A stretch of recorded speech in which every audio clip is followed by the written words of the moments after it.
On September 11th, 1997, a radio show caller would forever impact society, claiming to be an Area 51 employee. Coast to Coast AM, hosted by Art Bell, was known for exploring paranormal topics and conspiracy theories. When this mysterious caller phoned in that September night, no one would have anticipated what would unfold. Line, you're on the air. Hello. Hello, Art? Yes. Hi. I don't have a whole lot of time. Well, look, let's begin by finding out whether you're using this line properly or not. Area 51. Yeah, that's right. Were you an employee or are you now? A former employee. Former employee. I was let go on a medical discharge about a week ago, and I've kind of been running across the country. Oh man, I don't know where to start. They're gonna they'll triangulate on this position really soon. You can't spend a lot of time on the phone, so give us something quick. Okay, okay, what we're thinking of as aliens are they're extra-dimensional beings that an earlier precursor of the space program made contact with. They are not what they claim to be. Perhaps the most compelling aspect of the call was not the information shared, but what happened during the middle of the broadcast. They have infiltrated a lot of aspects of the military establishment, particularly the Area 51. The disasters that are coming, the military, the government knows about them, and there's a lot of safe areas in this world that they could begin moving the population to now. But they're not doing anything. They are not. They want the major population centers wiped out so that the few that are left will be more easily controllable. Discharge.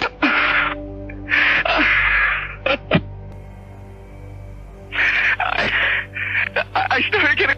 In the middle of the caller's revelations, the satellite transmission suddenly cut out, disconnecting Art Bell's show for approximately 20 minutes. What made this incident particularly remarkable was the technical explanation. Art Bell contacted AT&T about the outage and learned that their satellite had indeed gone offline unexpectedly. AT&T representatives explained that when such an event occurs, the signal should automatically switch to their backup satellite. However, in this unprecedented case, the second satellite also went down. AT&T admitted that they had no explanation for this dual failure, stating that such an occurrence had never happened before. When Art Bell returned to the backup system, he remarked that, quote, "somebody didn't want you to hear the call." In some way, something knocked us off the air, and we're on a backup system now. It's the government, or... I don't know. It has to be something, though. Well, did you hear... Now, you tell me because you were listening. That was awful strange. There was a really weird guy on the air when it went off? Yeah. Real weirded out. Like, going... Sort of sounding paranoid, schizophrenic? Like crying and everything. Yeah. Oh, you guys missed... You really missed a call then, and I've got a feeling somebody didn't want you to hear it. Many listeners felt that this unexplained technical failure actually lent credibility to the caller's claims. If they had simply not interfered, the call might have been dismissed as mere entertainment. Nearly 7 months later, on October 28, 1998, a man identifying himself only as Brian called in to Coast AM, claiming to be the Area 51 caller. This time, however, his message was very different. You're on the air. Hi, Art. This is Brian. Hi, Brian. Hello. I'll just do this and let the chips fall where they will. All right. Everybody, I am the Area 51 caller. That's my statement, and let you or whatever tear it apart. You claim you're the Area 51? I am the man. How do you account for the fact, Area 51 caller, Okay. that part of the way through your spiel, the satellite went down? I have no idea, and it scared the heebie-jeebies out of me that night. I've called a number of times on your specialty line nights doing different, kind of wacky characters, and that's all that one was supposed to be. And if the call had been completed, it would have been ancient history by now. Has it occurred to you, as Barbara Marx Hubbard suggested tonight, that perhaps, if you're really what you say you are, you created the reality of the rest of the situation and took down my satellite? That scares the heebie-jeebies out of me, because it means that what I was saying was somehow correct, and it was fabrication, kind of creating a reality. Yeah, if that was the case, I humbly apologize to you, because I love your show, and the last thing I would ever want to do is knock tear me you off the air. So what can I do to prove my claim here? Well, I guess you could give us a little of what you gave us then, so that we could hear it and know it to be you. Are you sure you want me to do that, Art? I'm positive. Don't, Art, please. I don't want you to ask me to do this. If I start doing that guy,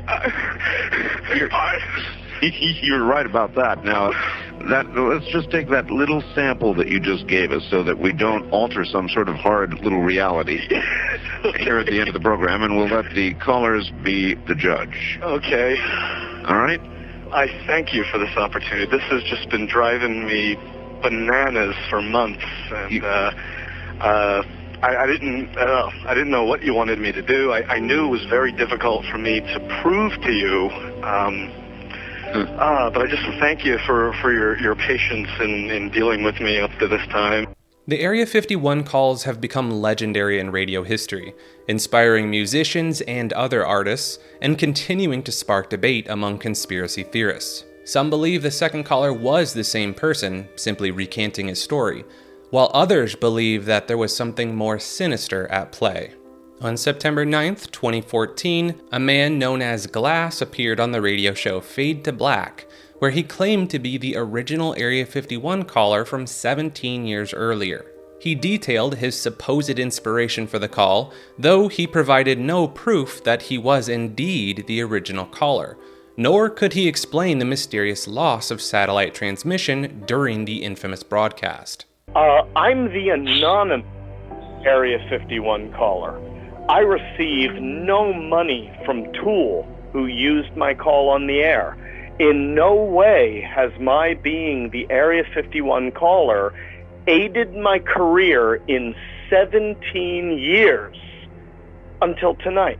This is really cool to be able to be on a program affiliated with the same network where the original call was made 17 years ago, and at long last tell my side of the story. This is what I set out to do.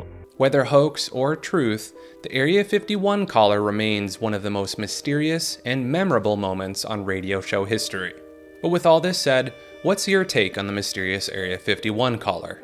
Was this an elaborate performance designed to play on people's paranoia about government secrets? Or did the original caller actually reveal something so sensitive that it provoked drastic measures to silence him?